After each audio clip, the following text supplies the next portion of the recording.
Before we get going, I want to give a quick content warning that this episode contains references to content that may be triggering and difficult to hear. Some examples of this content are sexual assault, abuse, self-harm, and suicidal ideation. This trigger warning is to empower you as a listener to make a healthy decision about if and when and how you should consume this podcast. If you need support, please look at the links for resources we've listed in the show notes. Hey everybody, one last thing. As your host, I want to wish you and your family a Merry Christmas and Happy Holidays. And stay tuned in 2023 for what's next of Stronger Than You Think. Now let's get to this week's episode.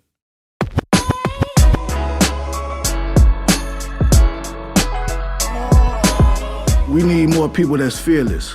Man, I'm ready to die for this work.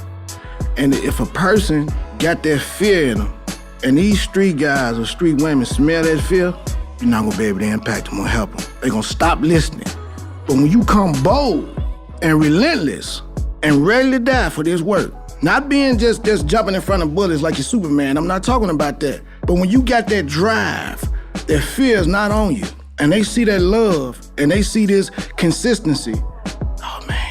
I told you, man, since last year, December 2021, I done seen so many lives change since then. I'm talking about killers. Hey everybody, welcome to Stronger Than You Think, a podcast by Youth Villages, and I'm your host, Sam Coates. In each episode, you'll hear a story of passion and resilience from an employee of Youth Villages, one of the top children's behavioral and mental health organizations in the country. Children with emotional and behavioral challenges and their families face unimaginably difficult circumstances, and it takes a committed, well-trained, and supported person to show up for these children and youth every day to help them find their path to well-being. Join us to hear from individuals as those on the front lines of this work as they talk about their career journeys and how their own personal experiences fuel their passion, making a difference every day. Our guest this week is Troy Dotson. In the work done by Memphis Allies, we know that often the young men and women who choose to be involved in gangs or violence are doing so many times out of the need to meet basic needs and a lack of guidance at home. In this episode of Stronger Than You Think, you meet Troy, a supervisor helping lead Youth Village's boldest initiative to end gun violence in Memphis, Tennessee. Learn about his experience leading the south side of Chicago's Gangster Disciples and how he made a change and turned his life around, now helping young men find a way out of the life, thus helping make Memphis communities safer. Youth Villages launched Memphis Allies, a community violence intervention initiative designed to bring together community groups and resources to reduce gun violence and homicides so that children, families, and our city can thrive. Over the next 4 years, Memphis Allies will work with more than 2,000 youth and adults at the highest risk of committing or being victims of community violence. Troy, great to see you. Yes, how you doing? Great to see you as well. Been looking forward to this, so thanks for doing it. No problem at all. As much as you can share, do you remember what Chicago was like for you when you were 11? Poverty. Gangs. Zombies, people going on crack cocaine, drugs, period. Back then, I think it was methamphetamine, not methamphetamines, but barbiturates. My father was hooked on them, so I seen nothing but hopelessness. So you're saying every day when you woke up, or in the night when you were woken up, you just saw those things over and over again? Pain and suffering.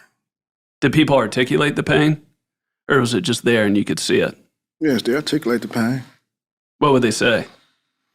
Why did I wake up this morning? I couldn't feed my kids. Tears. I watched my mother suffer, so that's where a whole lot of articulation came from my mother. Did you have siblings? Yes. How many? Well, I got 3 brothers, 2 sisters. Were you the oldest or? Next to the oldest. What was your older brother like? He was spoiled. He was taken out of the home and my grandmother took care of him. And so he got pulled away from the pain and suffering. And she sheltered him. Your grandmother? Right. So me and my rest of my siblings kind of envied him. Why didn't you get pulled? Well, my grandmother played favoritism. I mean, I was never asked that question, so that's the only thing I can think of is that she was playing favoritism, and I don't know. I mean, that's a great question. So you were growing up with your siblings. You saw this pain and suffering, the way you said it. You saw pain with your mom. You saw struggles your dad had. Your older brother gets pulled, and then you and your siblings were left to just live through it. Right. So did you become the older brother then? Yes, most definitely. I'm still the older brother right now, and all of us alive. So yeah, they look for me. You protected them. Yeah. What were things like between your mom and dad, as comfortable as you feel in sharing? Well, my father used to beat my mama. He used to come in high off heroin, and that's all I can remember, him just whooping her. I never remember the good memories with her and my pops. I just remember him whooping her and beating her and, degrading her.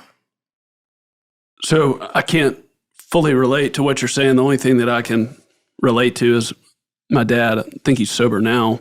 I mean, we have a good relationship, but he was an alcoholic.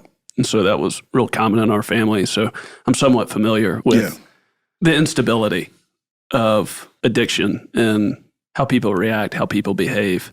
And that stuff is still stuff that I have to navigate in my own way. But so you're saying your father would come in and he would be on heroin and he would just start attacking your mom? That's all I can remember. I mean, I'm quite sure they had some good times, but that's not embedded in my memories. Just a whole lot of, fighting and arguing, and him coming in high. Now, that's all basically I can remember from him and their relationship. What about your friends? What'd y'all do? What'd y'all talk about, up to 11? What was that like? Well, I mean, it's pretty normal. We was hustling since we was 4 or 5 years old, pumping gas and picking up beer tops. And, they used to give you 10 cents for certain beer can tops. And, we was hustling. We had the opportunity to play sports and things of that nature, but majority of the time we were hustling. What'd you have to learn? What'd you have to do to be the older brother, to get through it and take care of yourself and take care of your siblings?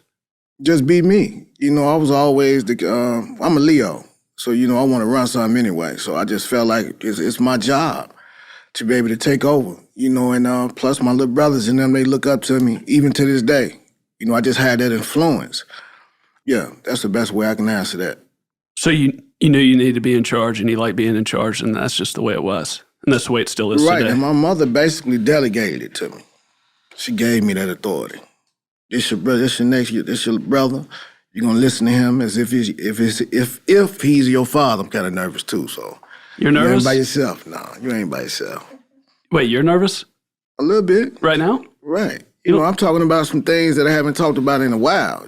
As far as my mother, my father beating her, and things of that nature. I think any human being, thinking in retrospect, would have that kind of nervous, thoughts. No, I hear you. Well, I told you I was nervous. I just thought I was the only one. I'm good. It's just that, for me to remind myself and have those thoughts in my mind, it brings back old memories, and I feel like that's the reason why I do the work effectively, because I relive the pain. And I'm coming here, I feel like I need to be here to be able to heal and soothe that pain. So when I talk about my story, I relive the pain and the suffering. Again, we're going back to raw. Yeah. Can you tell us what raw means? Real and whole. That's the way you've always been. Always been. Transparent, sometimes to a fault. What's the benefit of your work today and the impact you're making and the people you're connected to by being raw? Well, I believe that transparency brings about transparency. I think that my skeletons can help somebody. I feel like a lot of times people put things in the closet and they don't want to talk about it. Let's talk about something as far as like suicide. They don't want to talk about suicide. But I'm the type of guy to let you know that I tried to commit suicide several times in my life. And them skeletons alone can help somebody just having thoughts and suicidal ideations. What point in your life did you start to realize that being raw could truly make a difference? Because all my friends drew to me because of that. With anything, I'm just straightforward. I don't bite my tongue.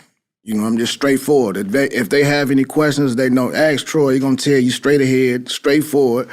He ain't gonna duck no corners. I'm gonna give it to you straight.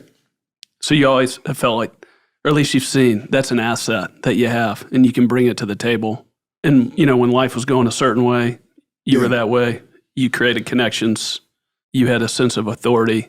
You had a sense of respect. Yes. And then when you experience the conversion that you said that you've had, and your life has entered a totally different trajectory, you're still the same Troy. You're still raw. And that's creating an impact in its own way. Yes. I've heard you reference that if you would have known somebody like yourself when you were young, that you would have listened to that person. Is that true? Yes. What do you mean by that? Right, because that person is transparent. He's straight to the point. And I believe someone of that stature is very influential. I mean, they don't have anything to hide. A lot of us wear masks. We put masks on when we come to work. We put masks on when we're in public. But who are we really are behind closed doors when we take off that mask? And when a person unmasks himself and he can walk around and be himself, oh man, that's powerful to me. So I believe that someone like myself, I would have listened to at the age 11 and 12. What do you wish somebody told you when you were 11 and 12? That I didn't have to die the way that I was living. That you didn't have to die? I didn't have to die. At the age of 11, I got affiliated. I started rolling with the outlaw gangster disciples first. Let's make that clear. I was an outlaw gangster disciple at the age of 11. And then at 13, I became a gangster disciple. We took the O and the L off. Can you explain the distinction between those two? Well, the outlaw gangster disciple is an older group of guys. As far as the chief is different. We got different chiefs. For the outlaw gangster disciples, you had U.S., Ulysses Floyd. And for the gangster disciples, you got Larry Hoover. So when you transition over from outlaw gangster disciples, which was considered renegades, and you transition over to gangster disciple, now you real. But at first you was renegade. You didn't have no laws and policies. You didn't have to listen to nobody. You ain't had to take no orders, to be honest with you. But when you became a gangster disciple, there's laws and policies that you have to learn to be official. Why'd you switch? Or why'd you change? Because I wanted to be real. I didn't want to be a renegade. Again, it goes back to I wanted to be somebody authentic. I didn't want to be a part of a branch, which was the outlaw gangster disciple. They was a branch of the gangster disciple. I wanted to be a part of the root. So I transitioned over, and then they had more direction, which came with the laws and policies. See, a lot of times people look at gangster disciple as being, oh, that's a negative group of people. But if you knew their laws and policies, and I feel free, I'm gonna share this with you. I feel free to even recite one of them. I'm 48 years old, and I remember this one law from the age of 13, which is the creed. We believe in the teaching of an honorable chairman and all laws and policies set forth by a chairman and executive staff and the concept of ideology, organization, and aid and assistance all fellow brothers in the struggle and all righteous endeavors. As we strive in our struggle for education, economical, political, and social development, we are a special group of people with integrity and dignity. And in the vision of our great leader and through his vision, we can become a regnant power with people beyond boundaries without measurements. 2:15:19. Now, if you heard what I just said, that as we strive in our struggle for education, economical, political, and social development, that's what they was teaching. But it took for guys that was negative, like the outlaws, and guys that wasn't a part of the branch, to kind of fabricate it, if that makes sense. And harm it. And harm it in a mighty way. There was a desire for respect, for order, for development. Right. For opportunity. Is that fair? That's fair. You're saying the other, it wasn't the same deal. It wasn't no order with the other one. You can do what you want to do. But when you became a gangster disciple, it was discipline. You'll be disciplined for doing the wrong things or saying the wrong things. And once you became a part of that organization, you couldn't even consume drugs or you would be disciplined.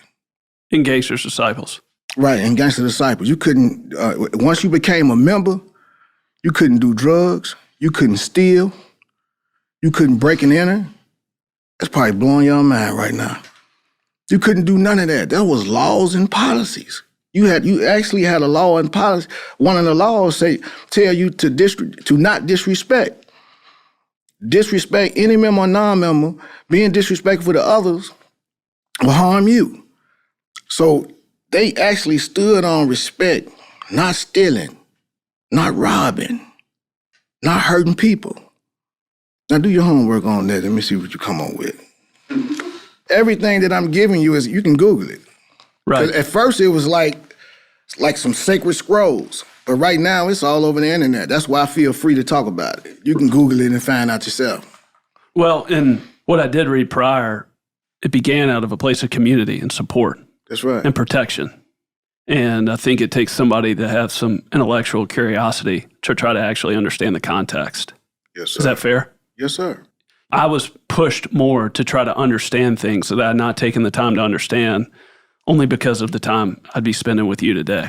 And when I was doing that in my own way, which I could still spend a lot more time, I had some biases and I had some assumptions that were not necessarily right. Right. And it sounds, just from the outside looking in, from what I read, if anything, at the beginning, it's community. And it was loyalty. Yes. It was camaraderie. Yes. So what did you do in your teens? From what I read, you ran a territory on the south side of Gangsters Disciples. You rose up. You were very successful with your time there in that organization. Is there anything you can speak to about your time there? Well, it was treacherous, man. I was in and out of juvenile. That's pretty much it. I don't glorify it at all, period. But that's who I was as a young man. Came in, I guess I was just being faithful to the authority figures that was in place, that was set in place at the time. And I became familiar with all the laws and policies, because you couldn't rise in the ranks unless you was familiar with laws and policies. And those laws and policies at that time was my father. Those laws and policies at that time was my Bible. Those laws and policies at that time was my map on how to become a man. So were those men better to you than your own father was to you? Yeah, what? Man, they was much better. Much better. How? Well, they was loving. They disciplined when I done wrong. Again, when you break laws and policies, you will be disciplined. And again, you couldn't steal. You couldn't consume many addictive drugs and things of that nature. So, they held me accountable. It's my own father didn't hold me accountable and responsible. There was order. There was order. What were the things, when you think about the things that you respected the most in others, people that were older than you? The loyalty. The loyalty. Giving me something that I never had, which is a male figure that was strong in my life. And what does that mean, male figure strong in your life? Well, male figure strong in my life, again, holding me accountable, fed me when I couldn't feed myself, helped me keep my lights on when my mother couldn't keep the lights on. Things of that nature. Consistent. Were your siblings better off because of your time in Gangsters Disciples? Yes. So it was a way for you to provide. Right. Take care. Right. So are you saying today, with the work you're doing and the career that you have and the impact that you and others are making, the most important thing that you can do is show somebody that you're going to take care of them and you're going to be there, you're going to be consistent, you're going to help them when their mom needs to pay the light bill, you're going to help them get that meal when they need the meal. Is that what you're saying? Yes. Is that the most important thing that somebody needs that's growing up in these pivotal years? I believe so. Is there a story that comes to mind over the last several years since you've had the life that you've had and the changes that you made of where you've seen this work firsthand? Firsthand as far as with someone that I've been serving? Yes, sir. Assistant, yes, very recently, about a year ago. It was a young man, house was getting shot up on a continuous basis. And about 50% of my staff was scared to go to the house. So they sent me with another one of my co-workers. Again, the house been getting shot up. They don't know who I am. The person that I went with, been in the home once, so have a relationship with the moms. And I go in, and my mind is wired to canvas. And what I mean by that is I'm looking for someone that need help. I'm talking about teenagers, a guy that probably been shot, or a guy that might be doing a shooting that's in the home. So She had an 18-year-old son. I built a relationship with him. He come out of the room. I asked him, have he been shot before? He told me he'd been shot. Moving forward, and I asked him, can I give him a call sometime? I gave the young man a call. And I was even willing to pick him up in my own vehicle. Even though his house been shot up on numerous occasions, I was willing to pick him up in my own vehicle. Some might think it's kind of ludicrous, but I felt like he needed me, so here I come. And on my way to this young man's house, I got to just give you the details. He said, man, I got my gun on me. I'm taking this gun with me. I said, man, you can't take that gun with you. You got to take the gun back in the house. You know, I'm trying to build a relationship with you. So the young man took the gun back in the house, jumped in the car, took him. I had a conversation with him. We ate lunch. He told me how his little 2-year-old was suffering and had nothing to eat. That's the reason why he robbed. And that's the reason why he do the things that he does is because he can't feed his 2-year-old son. This young man was stealing. He was still active in the streets now. House constantly getting shot up. So I took the young man on, asked the young man, he said they didn't have anything to eat. He couldn't be seen in the community that he resided in, so I took him out of town. Why couldn't he be seen? Because he done robbed so many people and shot at so many people that he couldn't be seen. He was marked. He was a target in his neighborhood. Okay. So I got the young man and took him shopping. And out of town? Out of town. Took the man shopping, and the young man was just marveled by him pushing the buggy along, and I'm just sitting behind him. He asked me what kind of meat should he get, and I'm showing him different meats and showing him how to pick fruit and showing him how to pick vegetables, and he was blown away. And I said, man, man, can you cook? He said, yeah, I can cook, man. I said, I need you to cook. Once you cook, I want a plate. He's like, I got you. So he brought him some beef tips and some carrots and celery, and said, I'm gonna cook tonight, man. I'll make sure I get you a plate. He was so happy. I never would have believed it if someone else would have told me. This man was so happy. This young man was so happy that we were shopping. And he actually got his food, and I told him, I said, you don't owe me nothing. But when you get on your feet and when you change your mindset, I need you to do the same thing for me. Because a lot of these young men don't want nothing for free. That's the reason why they rob. They just take it. They feel like they got to take it. But when you give it to them, it kind of make them feel soft. So I say, when you get your first job and you get on your feet, man, I need you to take me shopping. So you showed him that? Yeah, so however, it's it in a nutshell. The young man actually made me a plate. The young man that I'm talking about right now is working a full-time job. And this happened in a 4-month time span. This man actually working a full-time job. Put down the gun. He did? Put down the gun. He working a full-time job as we speak. What's that feel like to you?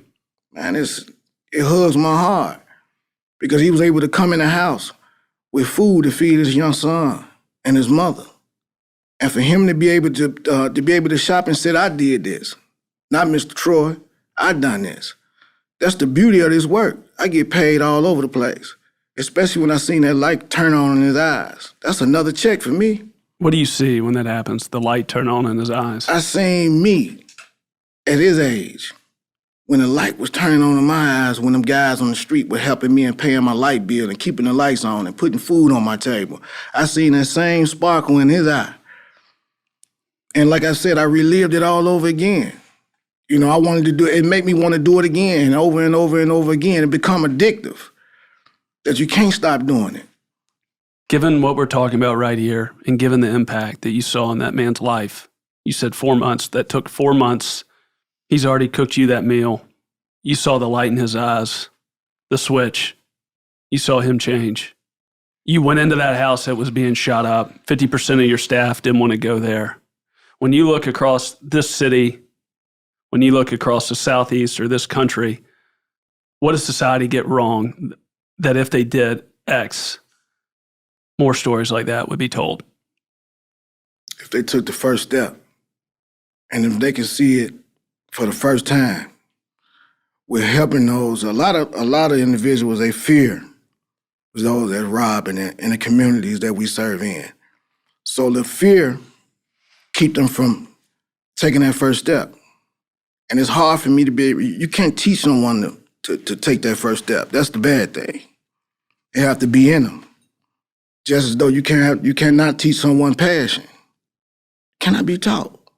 It's something that I talk about to my guys in my meetings, and I tell them, I say, I can't turn this off, man. The knob broke. If you leave the radio on loud and the knob broke, I'm gonna stay loud, man. I'm gonna stay working. The knob broke, and ain't no up and down. You can't turn this work off. If you can turn it off, this work ain't for you. And sometimes, again, it's to a fault that I can't turn it off. It's always on, and I love it. Is there burnout for somebody like you? Yeah, I mean, you can get burnt out, but I drink while I pour. I was taught that. Drink while you pour. Who taught you that? Well, a pastor taught me that. What about with your wife? We were talking about your wife and your family before we started. How do you have balance there with your family? Well, that's a great question. We hit a bump in the road a couple of times. You don't spend no time with me. I'm tired of talking about work. We could be eating dinner and she'll be texting me saying, I don't want to talk about your job today, so I don't want to hear that. I feel like you're talking about me at my home. Yeah, this happens all the time. I'm talking about all the time. But my wife loved me enough. She just gave up, like, it's him. That's just who you are. It's the man that I am. If I stop doing this, I'm going to start dying. Quickly. Because it's what you're supposed to be doing. Right. And she beginning to understand it.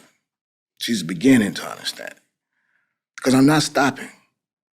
When you were 14, 15, 16, 17, from what I read, it didn't say this literally, but it's just an assumption based off of, what I was given.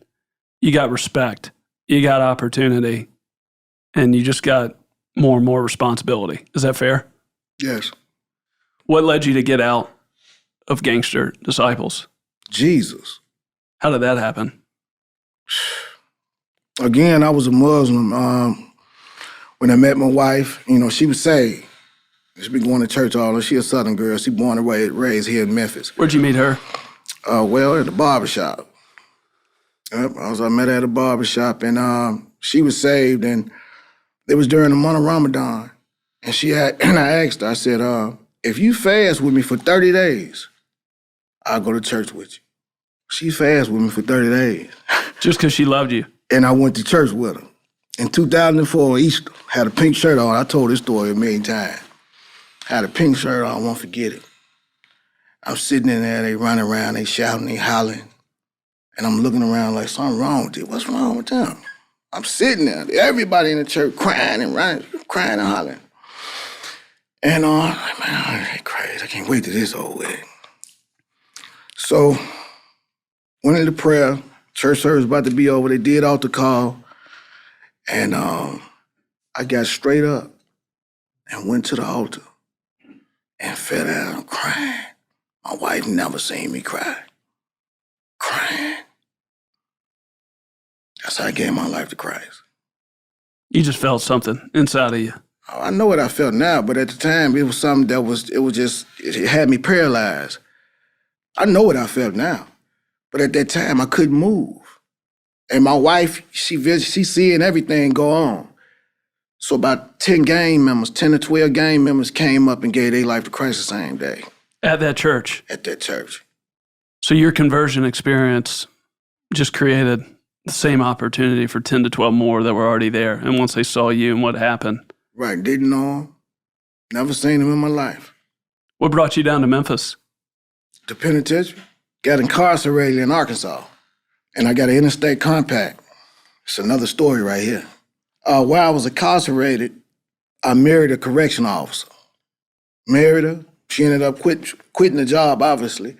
Come back, got on my visitation list. I married her. I was going up for parole in about, 18 months after we married. Once I married her, it was about manipulation for me.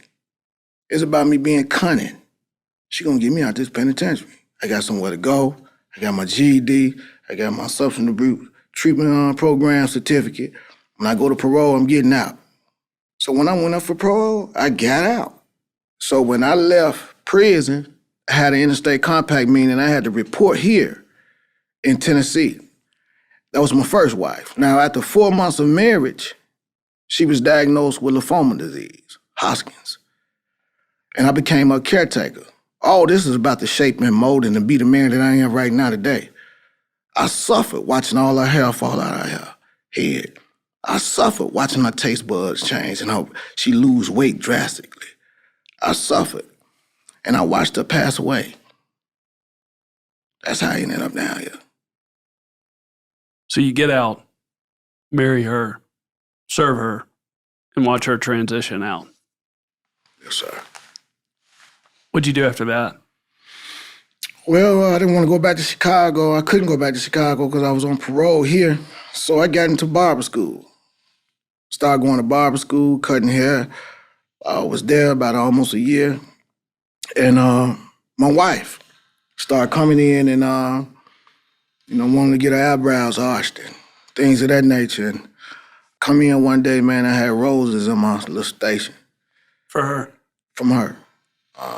She gave them to you? And and I was doing poetry at the time, and Steve could do a little poetry too, so. But I did a little poetry, man, and man, we've been in love since.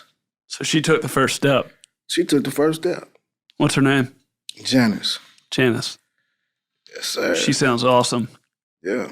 I'm short in stature, but big at heart. 4'10", led me to Christ. She got the 30 days out of the way. She took me straight to church, and here I am. You sound free. I am free. Have you felt free for years, or is that a recent experience? Man, I've been delivered. Sometimes I look in the mirror and say, man, you ain't got soft, man. You ain't even the same guy. You can't even have the same conversation. And I'm free from that. I'm free from being somebody that I'm not. That's not me. I don't want to hurt nobody. I always been like that too. I didn't want to shoot nobody. I didn't want to be a killer. I didn't want to cause no pain. So now, even when I see myself in the mirror, I'm ecstatic. Not all the time, but majority of the time. Majority of the time, I'm happy. I read a quote. This was in an article. You said, I used to love to shoot. The smell of gunpowder, the way a gun jerked in my hand. Yes, sir. I was addicted to shooting. So if you didn't like to pull that trigger, if you felt like who you are today is to a degree who you've always been. Right. How did that happen to where you love to shoot? You love the smell of gunpowder. Yeah, I had a jerk in my hand. And I done it because I wanted to impress who I was around. That's why a lot of guys shooting and robbing now. Cowards. But they trying to impress the circle. What's the circle? The circle is their friends, the peers. They want the respect. Nowadays, being a killer and hurting somebody give you a badge of honor. Now, being known as a shooter, if you known in today's society right now as being a shooter, you the man. What do you mean? Like people, they talk about that person in a way that's strong. They fear that person. That person has credit. They fear me. Yes, a lot of credit nowadays. So you're incentivized. You're incentivized. The more extreme you behave, right, the more credibility you have. The more violent you are, the more respect you get. Has it always been that way? It's all, in the streets, yes. It just got even more in depth. In depth? Yeah. What do you mean? And it got more spiritual. What do you mean by that? I'm talking about the music that they playing. It's more about drill music, meaning kill music. Just the evils of humanity. Drilling, the music that they playing encourage you to kill. It encourages you to kill. What are you most concerned about, given where you're at today? What, concerned about what? Society, the city you live in, the country you live in. It's the killing. It's going to get younger and younger and younger.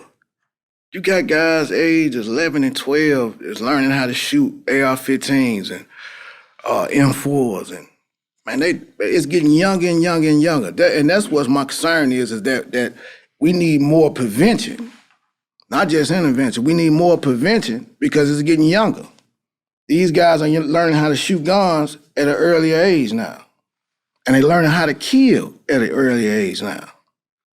You have a lot of experience after you're a barber, from what I read. You've been doing work impacting people's lives for various organizations prior to being at youth villages. Is that fair?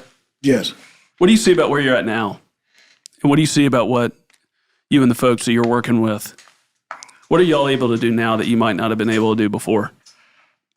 There's no limits. I mean, I was working with a juvenile organization They serve young men from the ages of 12 and 18.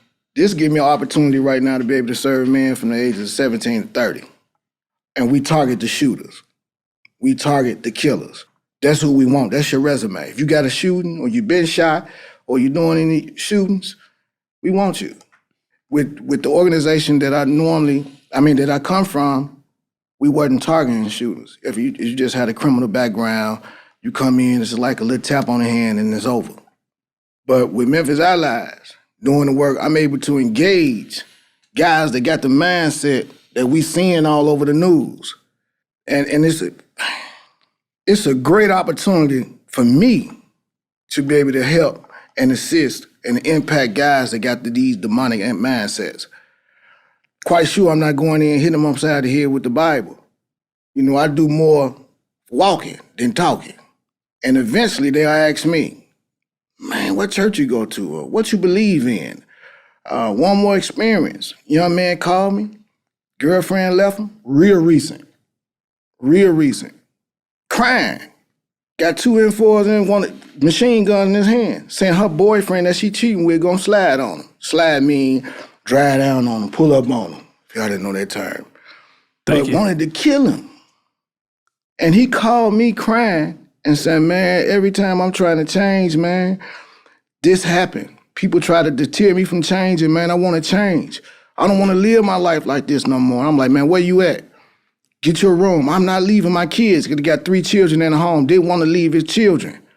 So I said, man, what you need from me? It's 10:30 at night. I'm in the bed. What you need from me, man? I just need you to listen to me. So I listened to him. I'm agreeing with him. He asked me questions and I'm responding. And I said, man, I need you to do something for me, man. I done sat on this phone with you almost an hour. I need you to go to church with me Sunday. I'm trying to bring him to the cross. At the end of the day, you coming. Again, this didn't start off like that. He was blown away. We went to church and he sat in my car. We talked for a minute and I showed him my license. He was like, man, I didn't know. See? So it's different to be able to do see, it was a faith-based ministry I was working with at first. So that's the difference. Now I'm able to go fishing without having to tag on as being faith-based or being a preacher or being a man of God. I can look like I'm looking now, and this man was attracted to what he see. And then when I took him to church and took him out to dinner, he was blown away. So, man, it's an honor and privilege to be able to do the work that I'm doing versus from what I was doing in my previous years. Fast forward 10 years from now, where will things be, or where could things be to where you feel like you did a good job? You executed well with where you're at today. We have a Memphis Allies in Hawaii somewhere. I'm talking to them all over the 50-something states. I feel pretty good about that. And what can happen when that happens? A lot of the young men that we took shopping and we seen that light turn on, it'll happen all over the country. We'll see lives changing. Not saying that we'll ever just stop violence, because that's not going to, we just slow it down. But I think that more lives will be impacted if we were just around the country. Do you talk to your siblings today? Yes.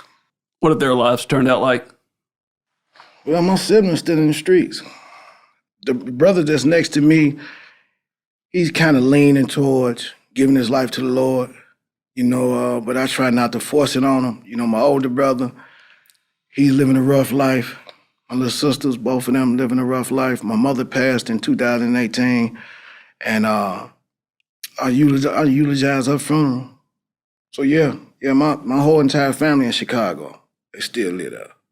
Anybody ever say anything to you about your own life, your own witness, and the impact that made on your siblings, given the fact of how you were the older brother to a certain degree and the path that you started on, and then where things at today?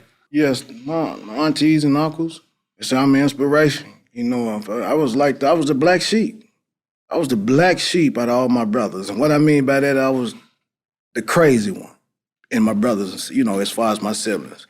In my community, they thought something was wrong with me for a long time until they got to know me. And once they got to know me, then they knew that ain't how he really, that ain't him. So Yeah, my aunties and uncles, they speak highly on that. Last question I got. It sounds to me that Memphis Allies has found people that know what they're doing and know what they're talking about and that have respect. Is that fair? Yes. And they're trying to let these people like yourself execute the mission. Is that fair? Yes. It also seems that a lot of other times people restrict the growth or the execution because they want to micromanage how the work is done. Is that fair? I have an experience. You've always felt empowered to do your work. That's a great feeling. I mean, to be able to do something that you love to do, to be able to feel free about the work that I'm doing. As far as just, again, like I heard you say something about being micromanaged. You can't say this, you can't say that. I mean, I feel free to be able to be me. I don't have to hide. There's been jobs and courtrooms I had to go in. I had to hide certain tattoos that's on my body. And but this job here, I feel like we got the right people. We targeting the right audience. We in the right communities at the right time. And I think that we got the right staff in place, to be able to make the impact that we're trying to make in Memphis, Tennessee. Thank you. It's been a privilege to be with you. Man, it's been awesome, man. I appreciate the time. You're an incredible man. Man, I appreciate that, man. All glory to God. From Youth Villages, I'd like to say thank you for listening to this episode of Stronger Than You Think. And thank you, Troy Dotson, for sharing your story with us. For more information about careers with Youth Villages, visit www.youthvillages.org. That's youthvillages.org. We have also included resources in the show notes where you can find out more information about our programs. If you enjoyed today's episode and want to support the show, the best thing you can do is recommend it to a friend. Maybe share it with someone who you think might need it right now or is looking for their next career move. On behalf of Youth Villages, my name is Sam Coates, and I'm reminding you that you are stronger than you think.